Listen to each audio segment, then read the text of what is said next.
অবশেষে দুর্নীতি দমন কমিশন দুদকের জালে ধরা পড়তে যাচ্ছেন খুলনার সড়ক বিভাগের সাবেক নির্বাহী প্রকৌশলী তাপসী দাস। সঙ্গে রয়েছেন তার দুই সহকর্মী এবং পছন্দের ঠিকাদারি প্রতিষ্ঠানের কর্ণধার। খুলনা নগরের শেরে বাংলা সড়ক নির্মাণে অনিয়ম নিয়ে দীর্ঘ তদন্ত শেষে দুদক সমন্বিত খুলনা জেলা এই 4 ব্যক্তির বিরুদ্ধে মামলার প্রস্তুতি নিচ্ছে। দুদক আশা করছে দ্রুতই তাদের নামে ফৌজদারি আইনে মামলা করবে তারা। আরও জানাচ্ছেন কনক রহমান। শিয়া বাটার ও ভিটামিন ই সমৃদ্ধ লিলি বিউটি সোপ, তারুণ্যময় উজ্জ্বল ত্বকের জন্য। রিমার্ক। খুলনা নগরীর ময়লাপোতা মোড় থেকে পাওয়ার হাউস মোড় পর্যন্ত 700 মিটারের ছোট্ট এই সড়ক নির্মাণ নিয়ে দুর্নীতির মহাযজ্ঞে নামেন সড়ক বিভাগের তৎকালীন নির্বাহী প্রকৌশলী তাপসী দাস। 2019 সালে সড়ক বিভাগের দুর্নীতির অন্যতম আলোচনার কেন্দ্র ছিল এই সড়ক নির্মাণ। এ নিয়ে বিভিন্ন সময় একাধিক তদন্ত কমিটি গঠন করে সড়ক বিভাগ। তবে তাপসী দাসের একছত্র আধিপত্য ও ক্ষমতার দাপটে সেই তদন্ত হয় নামকাওয়াস্তে। শেষে 2022 সালে তদন্তে নামে দুদক। দীর্ঘ তদন্ত শেষ করেছে সংস্থাটি।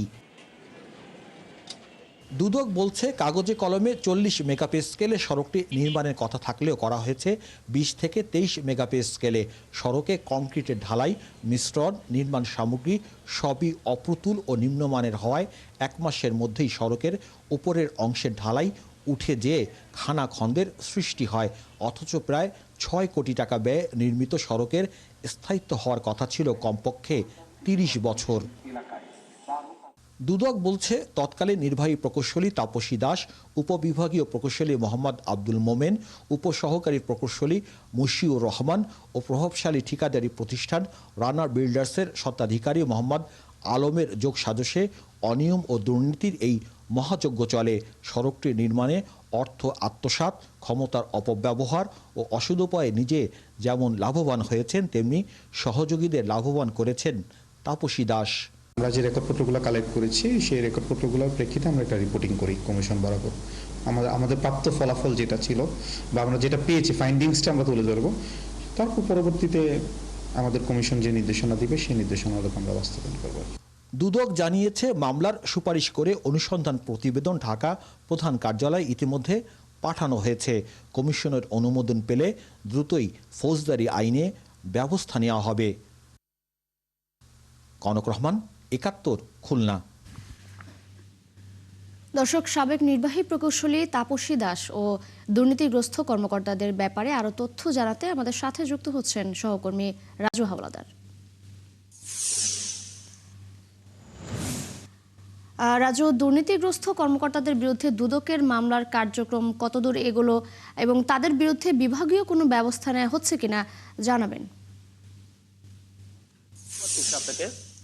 দুদকের কার্যক্রম তারা ইতিমধ্যে শেষ করেছেন এবং এই যে এত বড় একটা দুর্নীতির বিষয়, সেই বিষয়ে তারা সমস্ত কিছু তদন্ত করার পরে ঢাকা তাদের প্রধান কার্যালয়ে পাঠিয়েছেন এবং সেখান থেকে দুদকের এখানে যে কর্মকর্তা তিনি বলেছেন ঢাকা প্রধান কার্যালয় থেকে যখনই তাদের নামে মানে চিঠি আসবেন তাদেরকে শাস্তি দেওয়ার জন্য এবং তাদের পদক্ষেপ নেওয়ার জন্য, তখনই তারা পদক্ষেপ নেবেন। এবং এই যে আমরা যে রাস্তাটায় দাঁড়িয়ে আছি, এই রাস্তাটা দিয়েই আসলে কিন্তু মানে এত পরিমাণে দুর্নীতি হয়েছে যে দুর্নীতি আসলে বলার মতো না।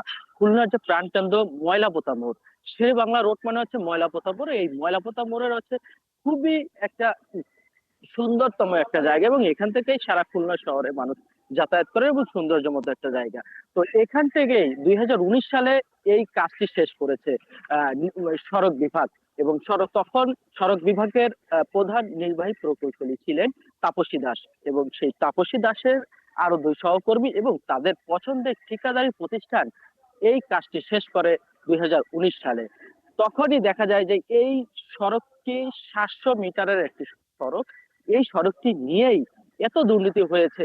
প্রায় 6 কোটি টাকা ব্যয় এই সড়কটি নির্মাণ করা হয়, কিন্তু 1 মাসের মধ্যেই এই সড়কের উপরের অংশ সেটা উঠে যায়, কংক্রিটের যে ঢালাই সেগুলো উঠে যায়, যেটার মেয়াদ হওয়ার কথা ছিল টিকবে হচ্ছে প্রায় 30 বছর, কিন্তু 1 মাসের মধ্যেই এগুলো সব উঠে যায়।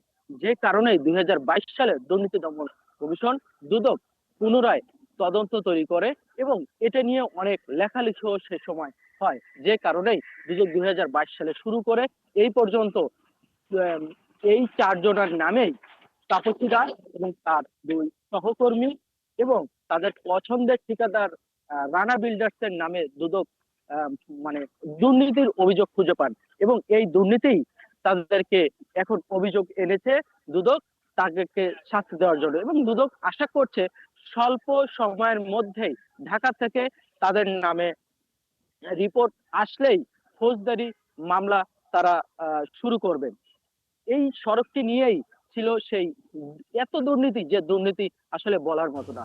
দিশা, এই ছিল এখানকার সর্বশেষ সংবাদ আমার কাছে। রাজু, অসংখ্য ধন্যবাদ আপনাকে আমাদের সাথে যুক্ত হওয়ার জন্য। দর্শক, খুলনা থেকে যুক্ত ছিলেন সহকর্মী রাজু হাওলাদার।